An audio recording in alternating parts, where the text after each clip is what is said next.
It's Friday, October 11th, 2024, and we are 24 days away from the election. Welcome to today's Make It Make Sense. I'm Grant Herms. Today in the show, we are talking all about the Benjamins. This election is shaping up to be one of the most expensive elections in American history, if not the most expensive. And I thought it'd be worth looking at just how much money is being spent, who is spending it, and what that means for us, the voters, which is why my guest today is Brian Boyle from the campaign reform group American Promise. We had a great conversation about the state of money in politics and why American Promise is pushing so hard to change it. But first, let's get to your headlines.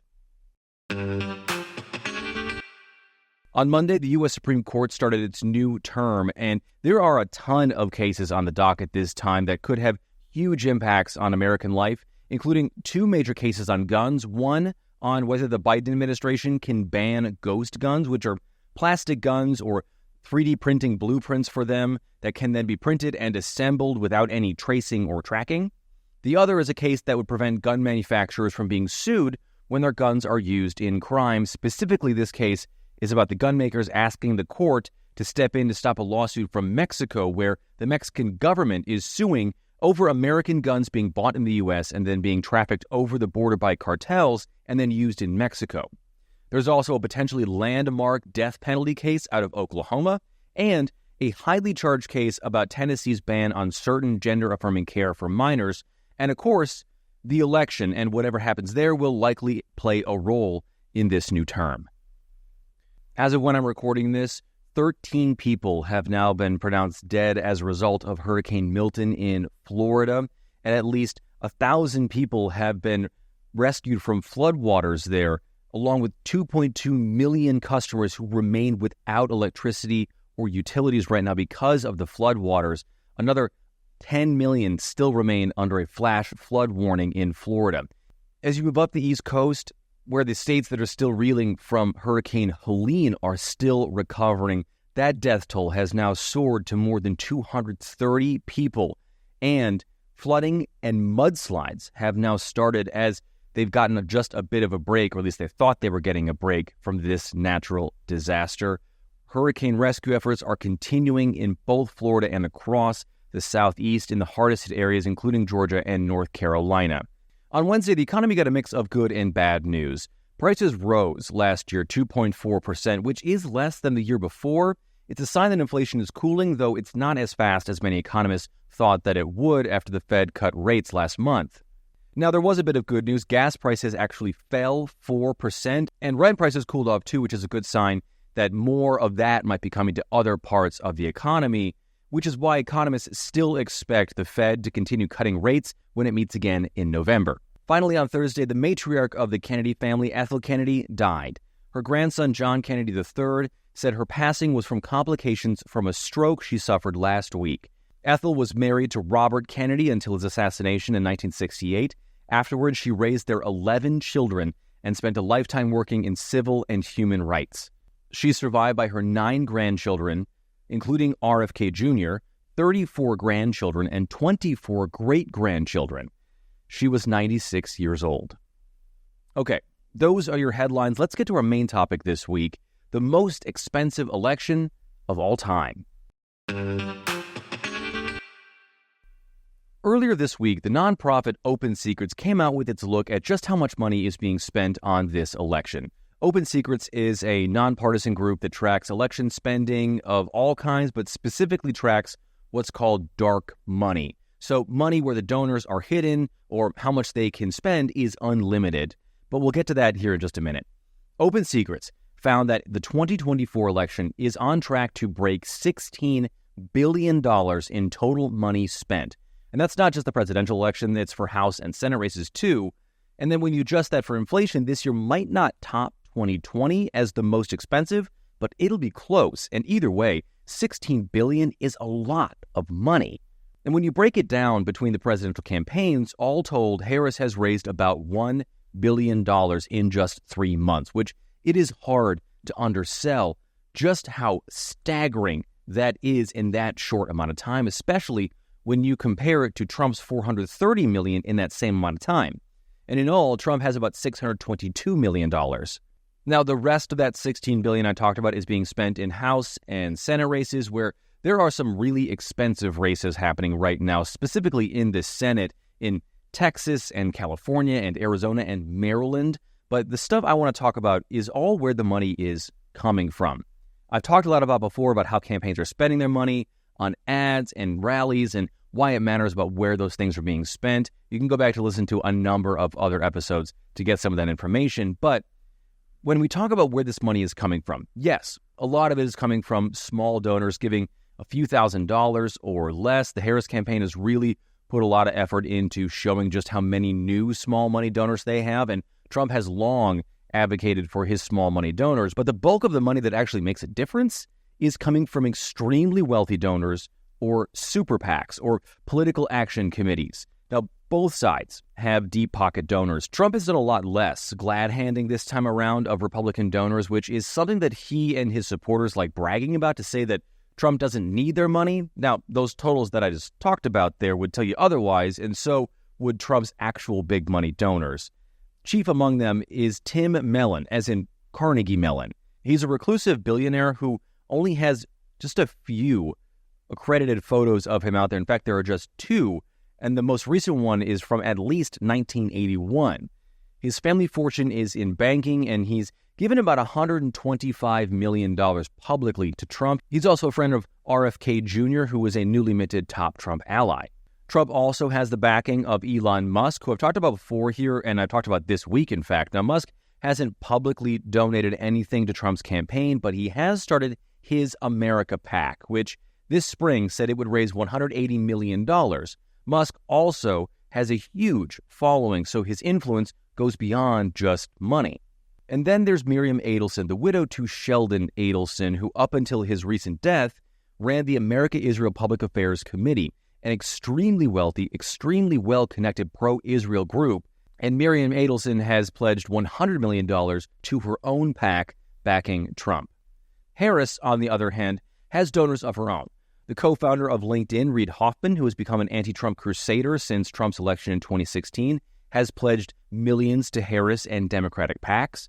Next is Melinda Gates, wife of Bill Gates and founder of the Gates Foundation.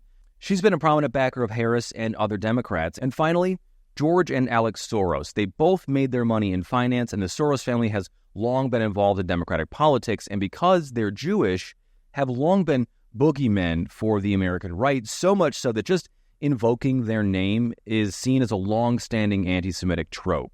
It's unclear just how much money the Gates, the Soroses, and frankly Hoffman has given, because the money goes to political action committees, or PACs. According to Open Secrets, PACs have spent about $2.6 billion on this federal election so far, and is expected to double that before the election is over, which I know is hard to fathom because we just have a few weeks left, but these last few weeks are when most of that money gets spent, and we have no idea who's spending it. That's the thing about PACs. That's why the ultra-wealthy use them. It goes back to two Supreme Court cases, one from 1974, known as Buckley, the other from 2010, known as Citizens United. Now, to make a long story short, those cases combined, along with a few other smaller cases, meant that campaign contributions are equal to free speech, meaning any law limiting money, limiting that new free speech, would be unconstitutional. Now, there are still legal limits for how much an individual can spend on a campaign, giving directly to that campaign. But when it comes to money as free speech, billionaires and corporations and interest groups can spend a basically unlimited amount of money because they aren't doing it out in the open. And they didn't want that, because if they're out in the open, then they'd face public pressure from customers or shareholders. They'd face some kind of accountability for the choices they're making for their speech, and that would make it hard to bend the ears of the people that they helped get elected. So they use PACs, and PACs hide that money. They do it so well that the top 10 donors in the country are able to give far beyond the legal limits, to the tune of $600 million that we know about. The rest comes from corporations and industry groups, labor unions, other interest groups, again using those PACs, which means we can't know who is spending that money. Now, 70% of Americans say they want limits on how much money gets spent in our elections, and 60% say they want laws to stop just how much money is flowing into elections, at least when all that money is behind an anonymous wall. Now, that brings us to my guest this week. Brian Boyle is the Chief Program Officer and General Counsel for American Promise, a group behind one of the most ambitious pushes to change money in politics out there right now. Tell me a little bit about what American Promise is all about. We'll get into the specifics here, but I think people, when they hear campaign finance, their eyes tend to glaze over a little bit. So let me in on some of the work that you guys are doing. So we're actually a unique organization in the U.S. right now. We are a totally cross-partisan nonprofit, and we have one single thing that we work on, which is an amendment to the U.S. Constitution that would give Americans power back to put guardrails on our campaign finance system. When we're talking about campaign finance, let's talk about scope a little bit here. Just how much money is floating around out there right now? It's breathtaking. So in the 2024 federal election, not including states, but the federal election, we're probably going to pass $16 billion in total spending. So that's presidential, Senate, House members. And then on top of that, there's all the spending that's taking place in state elections as well. So it's a tremendous amount of money. And if you compare that to even like a decade and a half ago, federal elections were relatively stable at around like 5 billion in spending. That's still a lot of money, but orders of magnitude less than what we're seeing today. On some level, that has to be frustrating for politicians too, right? Because they're then sort of beholden to these, not that they're the victims in this thing by any means, but like that they're then beholden to these dark money donors, these big money donors, because there is sort of this unlimited amount of spending. And so in some way, like they have to keep constantly courting these people instead of having some sort of guardrails in which they don't have to. Am I right in saying that in a way? Yeah, no, you're absolutely right. And I want to note, so the amendment that we support, we call it the For Our Freedom Amendment. And it's not just for the freedom of the American people, but also, as you say, office holders do feel very tethered to the campaign finance system that they have to live within. You will hear from former members of Congress, they will tell you, okay, I spend X number of hours in the Capitol legislating, but then I spend a whole lot more time crossing the street to go make phone calls to dial for dollars to support either my campaign or a colleague's campaign. I mean, this is basically how they work their way up through leadership, and it's I think it's dispiriting for them. Sure. When you're watching this race right now, when it comes to the flow of money into these, let's just talk about the federal campaigns. Mm-hmm. What are the things that you're watching? Is it just the dark money? Is it the sort of nameless, faceless people behind these PACs? What is it? Yeah, so I would say we respond to what we hear from ordinary Americans, and some of the things that they highlight as being concerning to them is one, you've already pointed out, just the amount of money, but two, where the money is coming from. And so I'll just give you an example. There's a bunch of extremely expensive Senate races this cycle, like Arizona, the race between Ruben Gallego and Kari Lake. You can go into the FEC election data and sort of take a look at, okay, how much have each of these campaigns raised, but then also which states are the contributions coming from. And I think the Gallego campaign has raised around $32 million, and roughly 2/3 of that 32 million is actually coming from outside of Arizona. And the same is true of Kari Lake. She's raised less money, but well over half of that money is coming from outside of Arizona. And when you talk to constituents on the ground in those states, they have a concern that if so much money is coming from outside of their constituency, it's obviously going to shape the priorities of a candidate. And if I could also just, I know we're talking about the federal election, but this dynamic of outside money coming in, it's playing out in local races too, school board races, DA races. And the influence of that at the local level is magnified then, right? Because it doesn't take as much money to influence those races and influence those candidates. And then it also doesn't mean that the money donors aren't spending that much money. That doesn't matter as much to them, but they can still influence at such a a drilled down level. Is that right? Yeah, I think that's a great point. So to just give an example, a few years ago, it might have cost $5,000 to run for a local school board seat. Um, Now, on both ends of the political spectrum, you may have some super PACs that are outside of that jurisdiction that, for whatever reason, they would like to get control over the school board. So for them to drop $25,000 into a school board race is nothing, but that is like completely overwhelming compared to the scale of those races previously. So that is happening, and it's happening more and more. Are there things that you're worried about when it comes to that kind of spending, whether it's the local level or the federal level, that as you're watching this thing sort of balloon over time, what are the real concerns for you? Yeah. So the real concern for us is the concern that we hear from Americans, which is that the dynamic of this money is weakening the ties between elected officials and their actual constituents. And it's not really through any fault of either party, but the incentives in the system are such that the elected officials have to chase the money, and the money more and more is coming from a few key zip codes.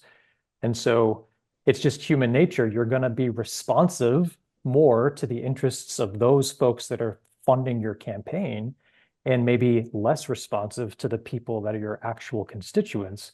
And so whether we're talking with our Republican supporters or our Democratic supporters at the grassroots level, they feel that that relationship is being interfered with. And so it goes to this fundamental question of, okay, are we truly capable of representative self-government anymore?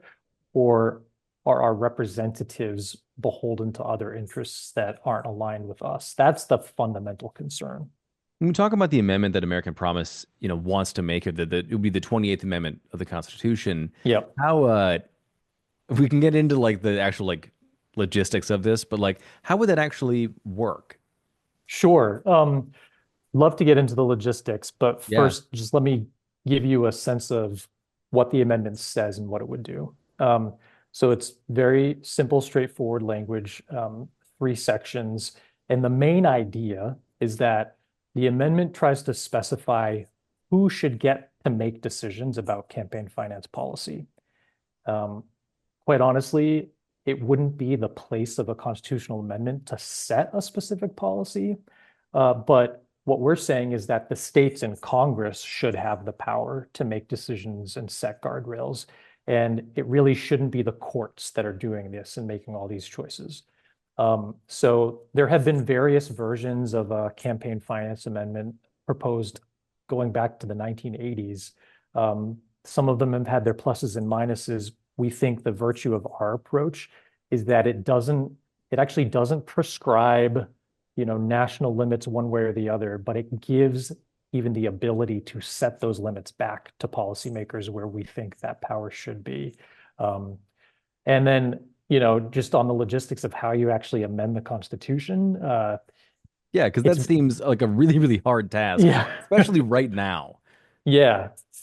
Um, Well, it has been a while since the country has exercised its amendment muscles. So actually, a lot of what we do is some basic reminder about the process. So you need two-thirds of Congress to propose an amendment, and then you need three-quarters of the states to ratify. So that would be 38 states.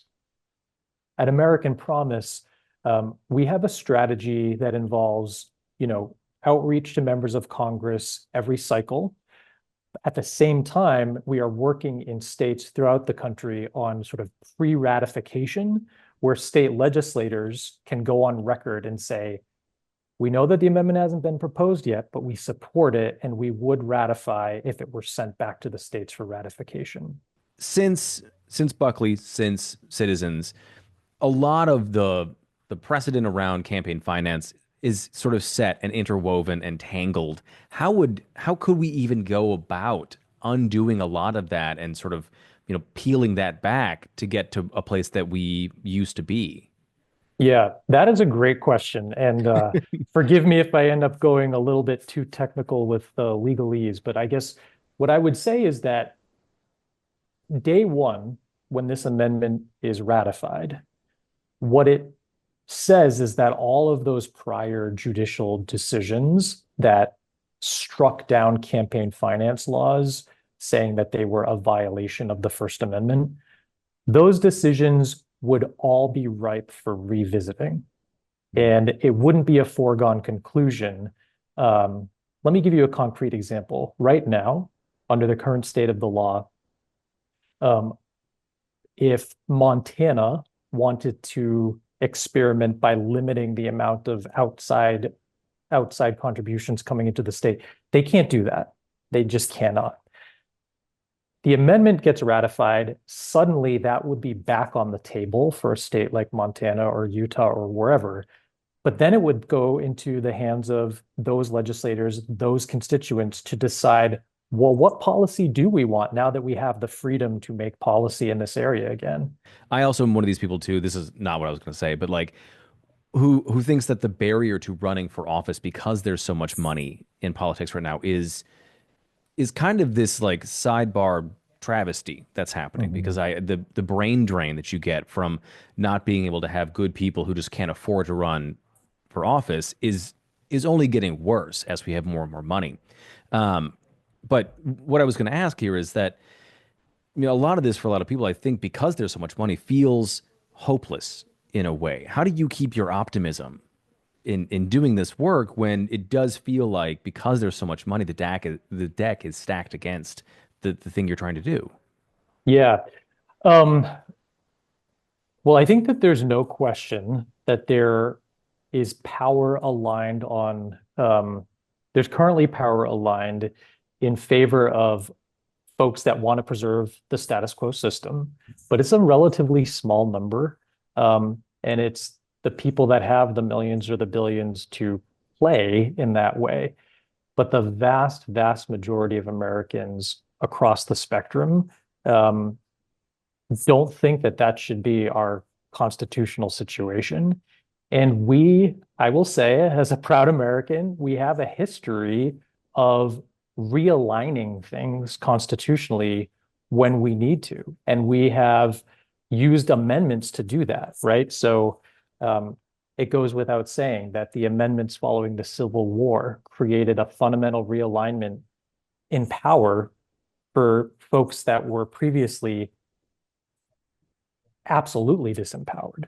The same goes true for the amendment, the 19th Amendment giving women the right to vote, which keep in mind, that was all men who voted for that amendment. So there are these shifts, and I think we at American Promise, we just have deep faith in the American people to ultimately be the best ones to decide what the Constitution means. And I think we have a good track record when it comes to amending the Constitution. So somebody listening to this who is like, "Hey, this is right up my alley. This is the kind of thing I want to get involved in." How do they start? Well, of course, they should all go to AmericanPromise.net to learn about not only what our plan is, but really the progress and the progress that's stacking up every day. I'll say, a few months ago in June, the Pennsylvania House of Representatives in a bipartisan vote called for this amendment. And we're working in a bunch of states all the time. But at our website, there are ways to get involved volunteering. But I would also say, I mean, anybody can write a letter to the editor, reach out to their member of Congress and say, hey, this matters to me. And I want to note that, every year Pew Research does a survey of Americans' top policy priorities. And um, the number third, the third highest policy priority this year was reducing the influence of money in politics. And that's just something the American people came up with on their own.